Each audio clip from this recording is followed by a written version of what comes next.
So I don't know who this is gonna be for, other than me, but I'm gonna do it anyway.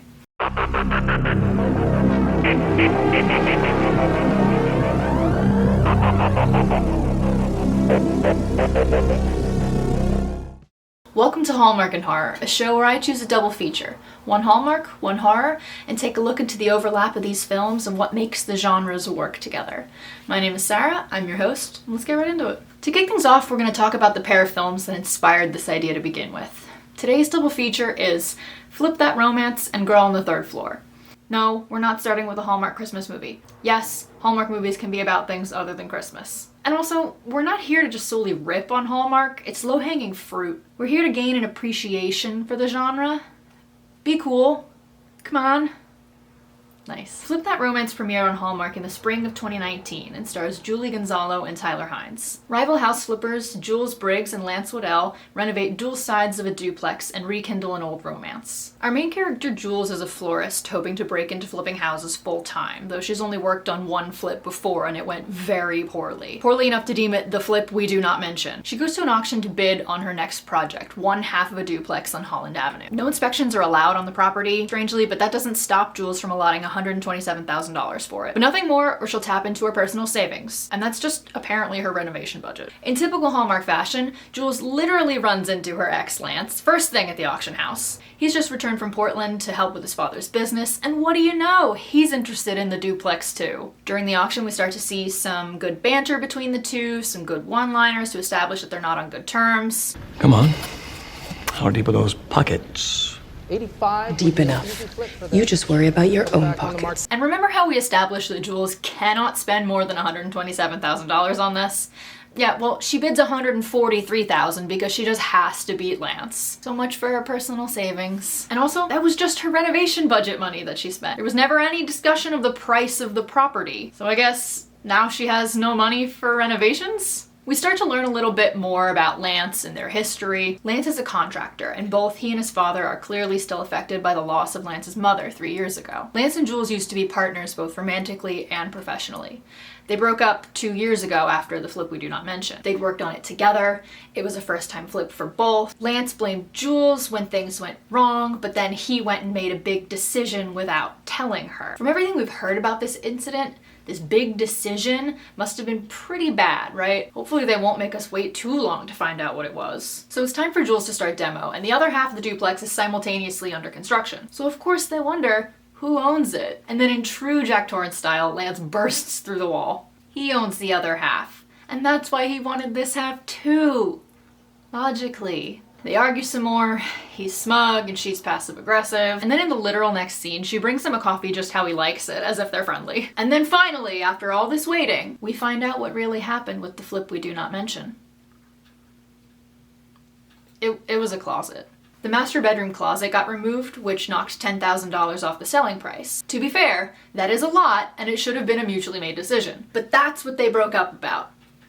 That's what was so traumatic that Jules cannot talk about it. And then Lance just up and left like he was fleeing the scene of a crime. No discussions, no trying to understand each other and save the relationship.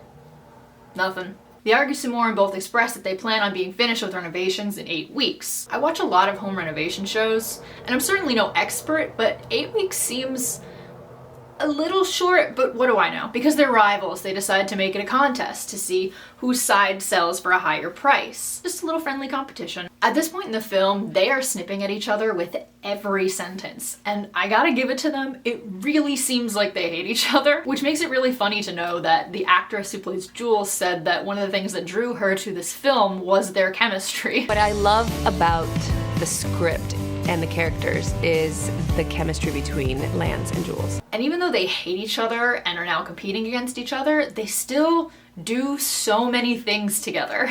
Even if it is accidental, how are they always running into each other at the same place, at the same time, and then deciding to hang out with each other while they're there? Jules ends up being kind of insufferable in a lot of these situations too. Is your manager around? You're looking at him. Like at the flooring place. Lance seems to know the guy working there, and so he gives him a discount. Jules is wildly offended at this and acts like a complete Karen. I guess that 10% discount was really worth it since she spent her entire budget just buying the place. Morning! Heard some pounding coming from your side last night. Get some aggression out. Oh my god, this feels obscene. You can't say this kind of stuff. This is Hallmark. Save it for the film after this one. One of my favorite things about this movie is that there are multiple conversations about lasagna. Jules has some friends over and says she's gonna make her grandmother's lasagna, but ends up being so busy with the flip that she doesn't have time to make it. And then at the grocery store, her and Lance, who, again, is inexplicably there at the same time. Grandmother's lasagna, huh? Are you following me? They have a discussion about which frozen lasagna is the best, and then she tries to pass it off to her friends as if she actually made it, but eventually fesses up and they don't mind. And I don't understand why these lasagna conversations keep happening, but I just love it so much. So anyway, we know that Jules is a florist and also does home design. So naturally she signs up for a booth at the local home and garden show, a thing that conveniently combines her two interests. And the name that she chooses for her budding new business is Jules Briggs Designs. How creative. Of course, Lance is her neighbor at the home and garden show too, because he's always showing up wherever Jules is. He's got the booth next to her because he's a carpenter and is selling his creations, other than the things that he had made for his mother. A woman comes up to them both at the show and explains that she's from Innovative Designs magazine and somehow heard about the dueling duplexes, and they want to make it a real competition. Whoever wins gets to be featured as best flip of the month in next month's issue of the magazine. It's a great opportunity, especially for Jules, who's trying to get her business off of the ground. And of course, they have to up the stakes, so now they have 8 days to finish instead of 8 weeks.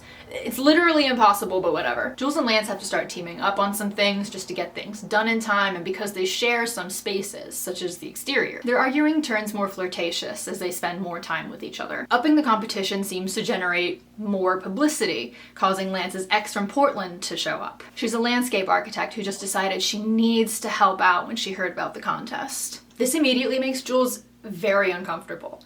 She's obviously regaining some feelings for Lance, and now his other ex has inserted herself into the situation. Additionally, Jules has some experience with landscaping, and she was originally going to take care of it for them, and they don't need to contract out another landscaper. When Jules explains to Lance that she's uncomfortable with this, he immediately understands and agrees that she can handle this on her own, and he immediately sends Naomi away. In my notes for this, I literally wrote, "Wow, we love respecting boundaries." One night, instead of continuing to work on the flip in the very short time that they have, Jules does a floral arranging demonstration. I really don't know why they keep going on with this florist trait, but I guess it was just so they could do this scene. Somehow Hallmark managed to get a bigger crowd for this scene than they can manage for most movies, which I find really amusing. She picks Lance to be her volunteer because, of course, you need a volunteer to demonstrate floral arrangement. It's purely used as a moment where they can be close and speak in metaphor about their blossoming relationship. Trouble arises for Jules when the city realizes that her permit application is missing, and they need it before they can do an inspection on the duplex. Earlier in the film, she gave it to her realtor, who gave it to Lance's realtor, who was going to turn in both of their permits, and we see it get lost away in a drawer at City Hall. The missing permit shuts down Jules's construction, and she accuses Lance of intentionally sabotaging her. He insists that he wouldn't do that, and sends his realtor to look into it. But this holds them up for all of 2 minutes because Jules's contractor easily gets them a new one. Problem solved. But then here comes the rain and they can't work outside anymore. So since they're confined inside, they try to use this time to finish up some things. But then the power goes out and leaves them in the dark. Their solution is to light this place up with 1,000,000 candles and scatter them all over the place. It looks romantic, but also, oh my god, you're going to set the place on fire. They sit on the floor and they eat takeout and they flirt and it's cute, and just when they're about to kiss, his phone rings. But unlike every other scene where this happens, he actually ignores it. So since they couldn't paint the outside the previous day, Lance hired some painters to finish it for them the next morning. But he didn't tell Jules this, and meanwhile she had rallied some volunteers for it around town. She obviously gets mad that he made this decision without her. Remember that? Remember that's why they broke up before? We're finally at the day of the reveal. The film crew shows up, and Lance asks the host if he can have a few hours extension. They give it to him, and he runs off to finish whatever it is. I say whatever it is because we literally never find out. We do find out, though, that Lance was able to pay for the painters because he sold his mom's furniture. Not sure why it was necessary for Lance to ask for this extension, but moving on. A few hours and some unexplained renovations later, it's time for the reveal of the dueling duplexes, and both of them decorated so badly. It's not even that I just don't have the same taste as them. Clearly I don't, but what kills me is that they went for this one's the girl's side, This one's the boys' side. Jules' side is pink and covered in flowers, and there's a huge mural of roses on the living room wall. Lance's is bluish green, and there's dinosaurs. Come on, it's the most childish gender stereotypes you could possibly think of. Weird side note, Jules and Lance are wearing basically the same thing in this scene.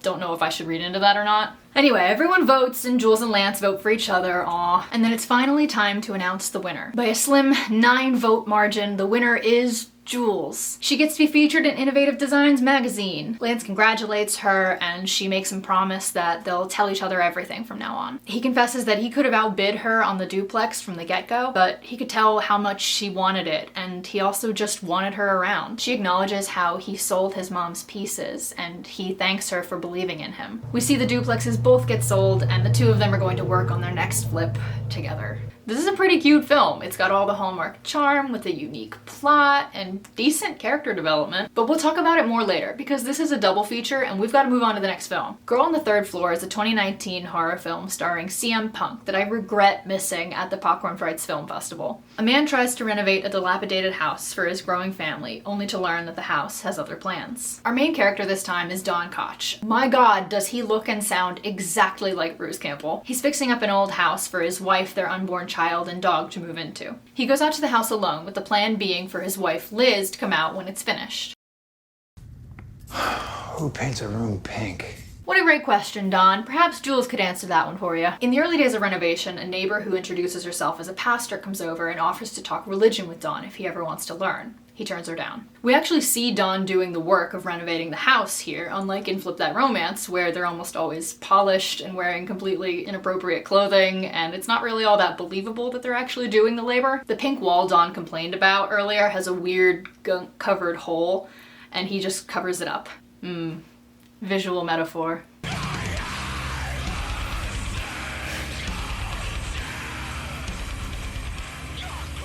Close enough. What a great song and a great use of irony. This song is about becoming a father and how it changed him for the better. I wonder if that means anything for this character. The house continues to have other disgusting problems, such as an X-rated bodily fluid leaking from an electrical outlet and marbles being birthed from odd holes. A guy comes by to finish up paperwork on the house, and we get some hints on Don's past. How much he somehow nearly ruined their lives financially and barely escaped going to prison and now relies entirely on Liz. Or maybe they're just tapping into their personal savings or selling old furniture pieces. He learns from the local bartender that this house isn't good for straight men. Liz and Dawn video chat, and she offers to come help with the house multiple times, but he just dismisses her. And as soon as they're off the phone, he appears to either be cheating on her or at least watching adult content. But I'm not really sure how either works because he's on his own website, donkoch237.wixsite.com. Regardless, this gives us a pretty good insight into his one main character trait. The next day, he's working in the kitchen and the pipes explode this black goo all over him. So he goes out onto the back porch to rinse himself off with the hose, and there's a woman standing in his yard, presumably another neighbor. She's young and pretty, and since we now know Don's #1 character trait of being a straight man with no loyalty to his pregnant wife, we obviously know where this is going. See guys, Hallmark movies aren't the only things that are predictable. The next time she shows up at the house, he shows her around and talks about why he's doing this, and then just as we all predicted, he cheats on his wife with her. Afterwards, the ceiling in that room inexplicably collapses, revealing another level in the ceiling, and what Dawn describes as bleachers. It's basically an all-around balcony that allows you to watch whatever would be happening down below. The woman shows up again, but this time he turns her down, realizing that this could become a problem if it continues. He has a dream about being with his wife and imagines her as the mystery woman, which then turns into a mutilated figure. And he wakes up with a marble on his chest. At this point, Don's renovations are not going nearly as well as Jules and Lance's, so his friend Milo comes out to help him, and they get to work fixing the ceiling in the bleacher room. What's next? The Applebee's? You know it, my dude. Milo gives us even more insight into Don's past. The bartender confirms exactly what it sounded like about the house, that it was formerly a house of ill repute 100 years ago. Milo remarks that it explains a few things around there. The next day, Don finds out that the mystery woman is already there, posing as his assistant. Turns out her name is Sarah. Dawn threatens her and tells her to never come back again, but Milo already figured out what was going on. Dawn tells him if he can't keep a secret, he'd better leave. Later, a marble mysteriously rolls down towards the basement, and Milo follows. In the basement, he finds Sarah, who he tells to leave. She takes a mallet and she beats him to death, asking a disfigured person at the top of the stairs if she wants to help. When Dawn gets back, there's no sign of Milo, so he assumes he left. On another video call with Liz that night, she sees Sarah walk by in the background. "I don't want to have to kill someone when I get there," she says to Dawn. We see him change the locks on the doors, desperately trying to keep Sarah out. This next part is very unpleasant, so full warning watching this scene. The house births another marble, which catches the attention of the dog Cooper and lures him down to the basement, where Sarah is once again waiting. The next morning, Dawn can't find Cooper anywhere until he hears the dryer running with something large thudding inside. What's left of Cooper is in the dryer, and it's very unpleasant to see, and I hate when they kill dogs in movies. Dawn is livid and calls the police, who of course do nothing, but what else is new? And you know, this made me think,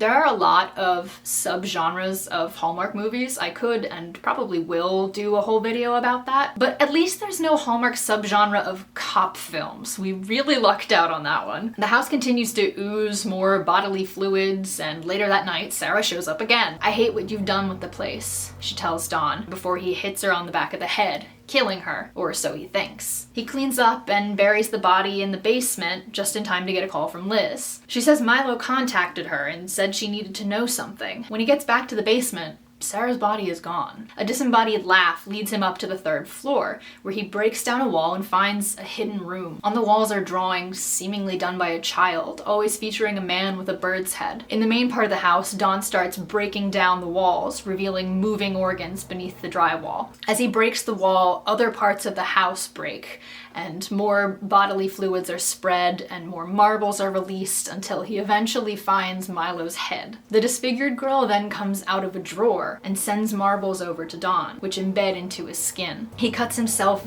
deeply, desperately trying to get the marbles out. Liz finally arrives at the house and there's no sign of Dawn or Cooper anywhere. In the wall where Milo's head was, Liz finds a newspaper that explains the history of the house and how it had been a brothel. She meets Sarah, who claims she's helping with the renovations, and then the pastor neighbor from the beginning of the film. In talking to the neighbor, Liz confirms Dawn's past, how he had defrauded his clients out of their retirement funds and barely avoided prison. And on top of that, he's cheated on Liz before, so this is really the last chance that she's giving him. This could be her flip we do not mention. When she gets back home, there's dozens of men in her house, particularly upstairs where they're watching the show, which is Sarah performing sexual acts with the bird-masked man. She finds a little girl in the room that Dawn had discovered and asks Liz if the show is over already, and then is given a bag of marbles by the man with the bird mask. Sarah follows Liz around the house, explaining everything that went on there and how she was killed. In the bleacher room, a bloodied Dawn crawls out of the closet, covered in deep, self-inflicted wounds. He admits to what he's done, but Liz says it's not okay this time. He pulls off his face like it's a mask, and it's Sarah underneath, laughing maniacally. The disfigured girl comes out of a wall plug, and Liz, tired of it all, bashes her head in. Later on, we see her find Sarah's body in the wall, and she and the pastor neighbor properly bury it. A time skip shows us 6 months later, where Liz has had her baby, and she's living peacefully alone in the house. In a vent above the baby's crib, Dawn drops a marble down. I've obviously paired these films together because of their common theme of home renovation, but it's another shared theme behind this that really connects them. A conversation in Girl on the Third Floor reveals this. Would you say it's a good marriage? I'm sorry? This house has a history of bringing out the worst in people. I just wanted to make sure you two are prepared for that. Right. Well, it clearly needs a lot of work, but it's not that bad. I'm sure we'll manage. You never really know until you start tearing a place up, though.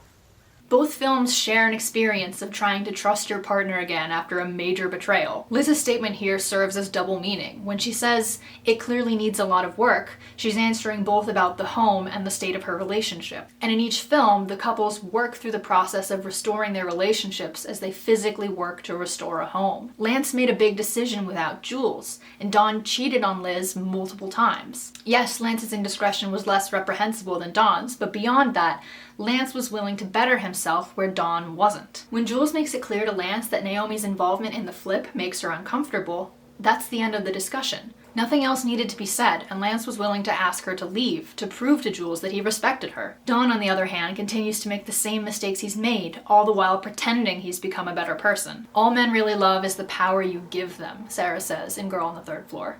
In Flip That Romance, Jules gets to have an active role in the restoration of the duplex, so she gets to have an active role in the restoration of her and Lance's relationship. In Girl on the Third Floor, Liz doesn't get to be present at the house until nearly the end of the film. We see her offer to help Dawn, but she's not allowed. She's restricted to a passive role in the restoration and in her marriage. Yes, the genres being what they are matters, but it's the roles that the women take that ultimately seals the fate of each couple. Lance and Jules get back together and keep doing flips. Dawn gets mutilated and trapped as an entity in the house, while Liz carries on without him. With an active role in the process and a partner willing to learn, Jules was posed to succeed in getting what she wants. Liz does end up in a positive place, but only after giving up on the relationship. Some can and should be fixed, but other relationships can't and shouldn't.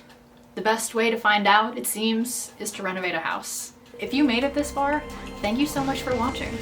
If you didn't make it this far, you aren't seeing this, and I am not talking to you. I have a lot more things planned for this, so if you're here for it, stick around. Hope you enjoyed, and I hope to see you in the next one.